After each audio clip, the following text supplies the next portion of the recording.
nama saya Rima Patricia. Saya dari kelompok 1, kelas 2B Manajemen Keuangan. Yang di sini saya akan menjelaskan, membahas, mendiskusikan yaitu tentang latar belakang Gus Dur. Sebelum masuk ke dalam topik yang akan kita bahas, saya akan menjelaskan terlebih dahulu mengenai latar belakang Presiden Abdurrahman Wahid yang akrab dipanggil dengan sebutan Gus Dur. Beliau lahir di Jombang, Jawa Timur pada 7 September 1940. Ia berasal dari keluarga kalangan tradisional dan dididik dalam naungan keluarga ulama.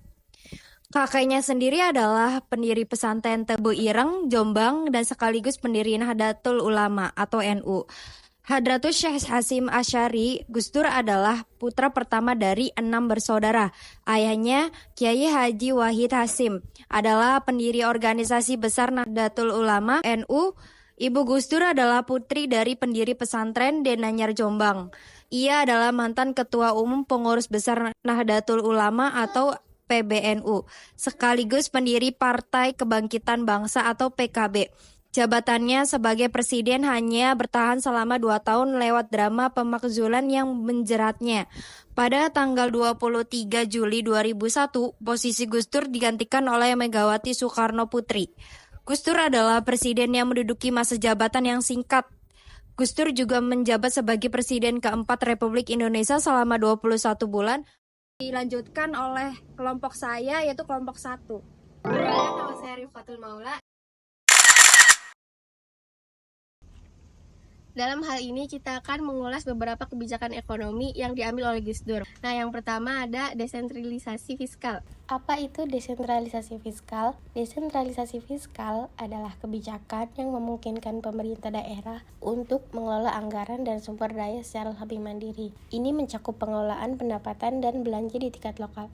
Tujuan dari desentralisasi fiskal yaitu mempercepat pembangunan di tingkat lokal dan mengurangi ketergantungan pada pemerintahan pusat. Gus Dur memperkuat otonomi daerah dan menggencarkan pembangunan di tingkat kecamatan, yang mana pada masa pemerintahan Gus Dur terjadi perkuatan otonomi daerah. Ini berarti pemerintah daerah, kabupaten atau kota diberikan lebih banyak kewenangan dalam mengelola anggaran dan sumber daya di tingkat lokal. Selain itu, Gus Dur juga menggencarkan pembangunan di tingkat kecamatan yang merupakan unit administratif di bawah kabupaten atau kota. Kebijakan ini bertujuan untuk mempercepat pembangunan di daerah-daerah yang lebih dekat dengan masyarakat. Implementasi desentralisasi fiskal pada masa pemerintahan Gus Dur melibatkan sejumlah kebijakan yang bertujuan untuk membiayai pemerintahan daerah dan memperkuat otonomi daerah. Berikut adalah beberapa tindakan konkret yang diambil oleh Gus Dur. Yang pertama, pembagian dana perimbangan. Pemerintah pusat membagikan dana kepada pemerintah daerah untuk mendukung kegiatan pembangunan dan pelayanan publik. Tujuannya adalah mempercepat pembangunan di tingkat lokal. Yang kedua, pinjaman daerah. Pemerintah daerah diizinkan untuk mengajukan pinjaman guna membiayai proyek-proyek pembangunan. Kebijakan ini memberikan fleksibilitas keuangan bagi daerah. Yang ketiga, penerapan pajak daerah dan retribusi daerah. Pajak daerah dan retribusi daerah diterapkan untuk menggali sumber pendanaan lokal. Pendapatan ini dapat digunakan untuk membiayai berbagai program dan proyek di tingkat daerah. Semua langkah ini bertujuan untuk memperkuat otonomi daerah dan memastikan pembangunan berjalan efisien di seluruh Indonesia. Perkenalkan, nama saya Salsabila Hoironisa. Baik, selanjutnya saya akan mengulas kebijakan ekonomi Indonesia yang dipakai pada saat masa Presiden Gus Dur, yaitu perlindungan terhadap kaum marginal. Apa itu perlindungan terhadap kaum marginal? Kebijakan ini berfokus pada masyarakat rentan dan usaha kecil. Tujuannya adalah mengurangi kesenjangan sosial dan meningkatkan kesejahteraan bagi semua lapisan masyarakat. Perlindungan terhadap kaum marginal adalah kebijakan yang difokuskan pada masyarakat rentan dan usaha kecil. Pada masa era Gus Dur, kebijakan ini menjadi sangat relevan. Berikut penjelasan singkatnya. Pada masyarakat rentan, Gus Dur memperjuangkan hak-hak masyarakat yang sering terpinggirkan, termasuk minoritas agama dan etnis. Contohnya, Presiden Gus Dur mencabut instruksi Presiden atau Inpres yang membatasi perayaan agama dan adat istiadat dari etnis Tionghoa. Kemudian usaha kecil dari Gus Dur yaitu mendukung usaha kecil dengan memberikan akses dan perlindungan. Kebijakan ini membantu usaha mikro dan kecil untuk berkembang dan berkontribusi pada perekonomian. Gus Dur dikenal sebagai pembela warga yang terdiskriminasi dan berpihak pada kelompok-kelompok yang sering terabaikan. Pertumbuhan ekonomi positif yang terjadi yaitu bagaimana Gus Dur berhasil mengubah tren pertumbuhan ekonomi yang sebelumnya negatif. Pada masa pemerintahan Gus Dur, terjadi perubahan positif dalam pertumbuhan ekonomi. Sebelumnya, pertumbuhan ekonomi berada di -3, namun di era Gus Dur, angka pertumbuhan ekonomi berhasil mencapai angka 4,9% pada tahun 2000. Kebijakan-kebijakan yang diterapkan membantu memulihkan kondisi ekonomi nasional setelah masa krisis. Halo semuanya, perkenalkan nama saya Aden Rohma. Baik, di sini saya akan menjelaskan mengenai kebijakan ekonomi pada masa Presiden Gus Dur. Untuk yang pertama, saya akan menjelaskan dalam bidang politik terlebih dahulu. Ada memisahkan TNI dengan Polri, membubarkan Departemen Penerangan dan Departemen Sosial, mengganti nama Irian Jaya menjadi Papua, mengakui Konghucu sebagai Imlek Hari Nasional, dan yang terakhir itu ada menerapkan otonomi daerah. Kemudian untuk yang selanjutnya, saya akan menjelaskan dalam kebijakan ekonomi. Untuk yang pertama, ada melawan tekanan IMF atau bisa disebut juga Dana Moneter Internasional. Yang terakhir itu ada ketimpangan menjadi turun.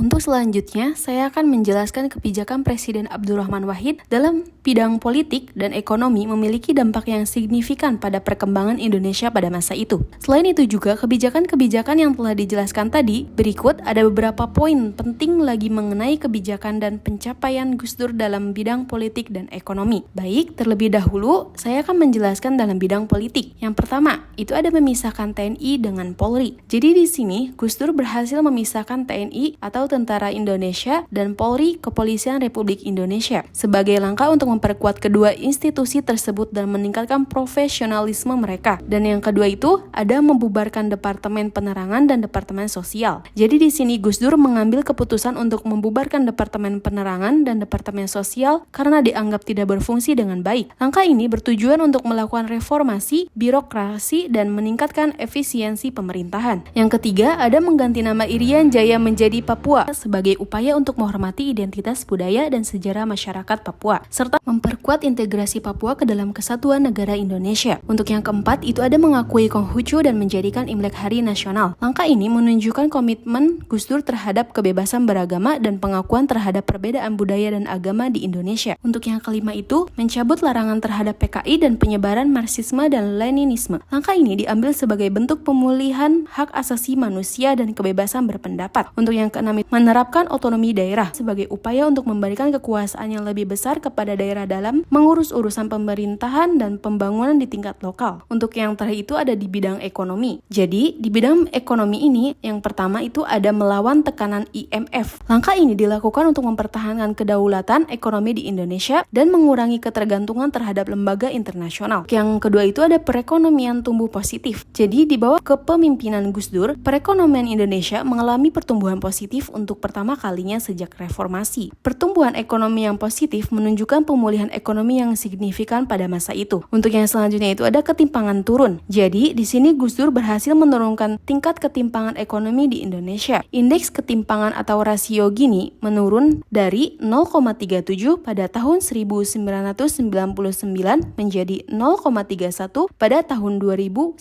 Hal ini menunjukkan adanya upaya untuk mengurangi kesenjangan ekonomi antara masyarakat. Perkenalkan, nama saya Anggi Anggraini. Saya di sini akan membahas tentang permasalahan dan solusi mengenai kebijakan ekonomi Indonesia pada pemerintahan Presiden Gus Dur. Yang pertama yaitu konflik sosial. Nah, bagaimana sih Presiden Gus Dur berhasil meredakan konflik di Aceh dan Papua tanpa kekerasan militer? Yang kedua yaitu ketidaksetaraan ekonomi. Nah, bagaimana sih kebijakan Gus Dur untuk mengurangi ketimpangan dan meningkatkan kesejahteraan rakyat? Lalu yang ketiga, perlindungan tenaga kerja di luar negeri. Nah, bagaimana sih Gus Dur menyelamatkan TKI yang akan dihukum gantung di negara Arab dan di Malaysia? Selanjutnya yaitu permasalahan dan solusi. Pada masa pemerintahan Presiden Abdurrahman Wahid atau sering disapa Gus Dur, terdapat beberapa permasalahan yang beliau hadapi pada masa pemerintahannya. Yang pertama ada konflik sosial. Nah, bagaimana sih Presiden Gus Dur berhasil meredam konflik di Aceh dan Papua tanpa kekerasan militer?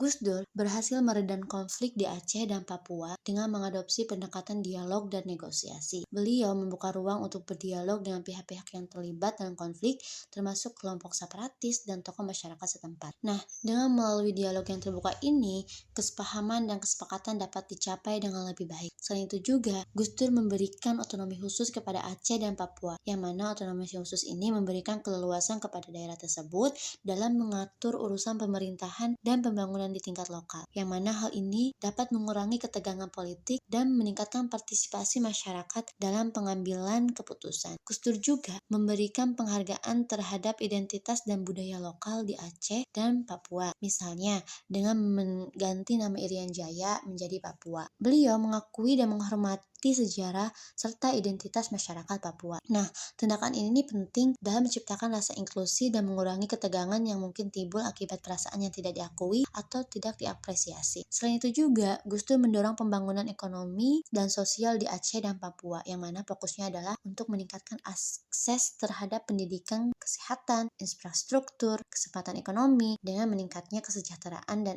akses terhadap fasilitas publik, yang mana dengan ini diharapkan konflik dapat mereda karena masyarakat merasa diakui dan mendapatkan manfaat dengan adanya kehadiran pemerintah. Lalu yang kedua yaitu ketidaksetaraan ekonomi. Nah, bagaimana sih kebijakan Gus Dur dalam mengurangi ketimpangan dan meningkatkan kesejahteraan rakyat? Gus Dur mengurangi ketimpangan ekonomi dan meningkatkan kesejahteraan rakyat dengan melakukan beberapa kebijakan. Yang pertama yaitu mendorong pemberdayaan ekonomi rakyat melalui program dukungan bagi UMKM seperti pembiayaan, pelatihan, dan bantuan teknis. Yang kedua yaitu beliau mendorong reformasi agraria untuk memberikan akses lahan yang adil kepada petani kecil dan masyarakat desa. Yang ketiga yaitu Gus Dur juga mengimplementasikan program pengentasan kemiskinan seperti bantuan sosial tunai kepada keluarga miskin dan program bantuan langsung kepada masyarakat yang terdampak. Yang terakhir yaitu meningkatkan aksesibilitas pendidikan dan layanan kesehatan dengan program pendidikan gratis dan peningkatan akses ke layanan kesehatan di daerah terpencil.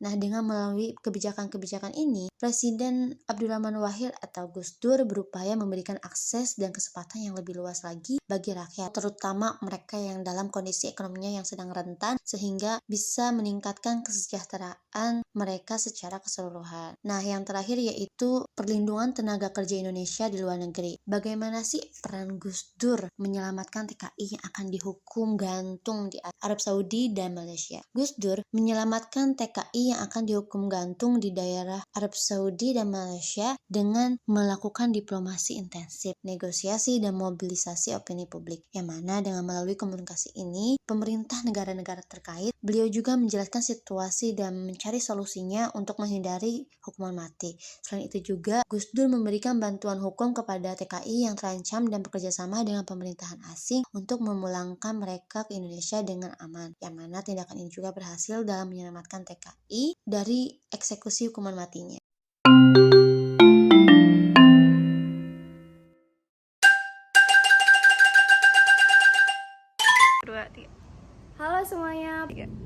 Halo semuanya, Assalamualaikum warahmatullahi wabarakatuh. Halo semuanya. Ingin mempresent apa? Kamu nanya. Bilang nggak tahu. Untuk yang tadi itu ada ketimpangan. 1, 2, 3, action. 1, 2, 3, action. Desentralisasi fiskal. Meningkatkan kesejahteraan rakyat.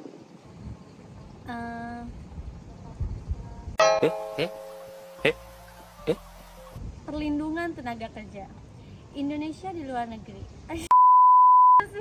Udah nggak apa-apa. Di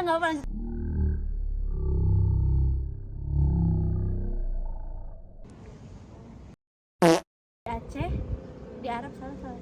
3. Dah.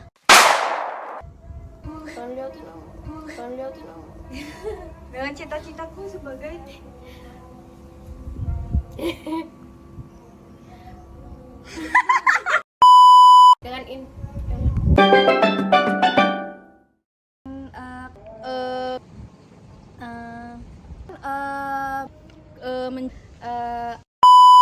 Tiga. Sekian tugas video kami. Bila ada kata yang kurang dikenal, mohon maaf. Bila taufiq wa hidayah. Wassalamualaikum warahmatullahi wabarakatuh.